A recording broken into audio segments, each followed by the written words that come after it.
Ano ba talaga ang flu?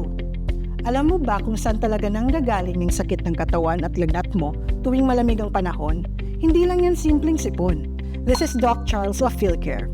Alam mo ba, ang influenza o flu ay isang highly contagious na viral infection na umaatake sa iyong respiratory system, ilong, lalamunan at baga. Hindi ito galing sa lamig, kundi galing talaga sa virus.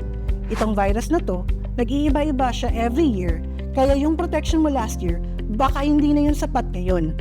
Kadalasan tuwing Burr months o taglamig, hatid ng hangin yamihan, lumalala ito dahil mas nakakulong tayo sa loob ng kwarto o bahay, o madalas tayong may direct contact sa mga matataong lugar gaya ng public transportations o ibang mga public facilities or spaces kung saan mas madaling kumalat ang hangin na may virus. Kaya importante, maging handa tayo. Remember to mask on to avoid influenza-like illnesses. For consultation, use Digimed on the Hayfield 2.0 app or proceed to your nearest Healthway multi-specialty clinic. Follow us for more health and wellness-related content.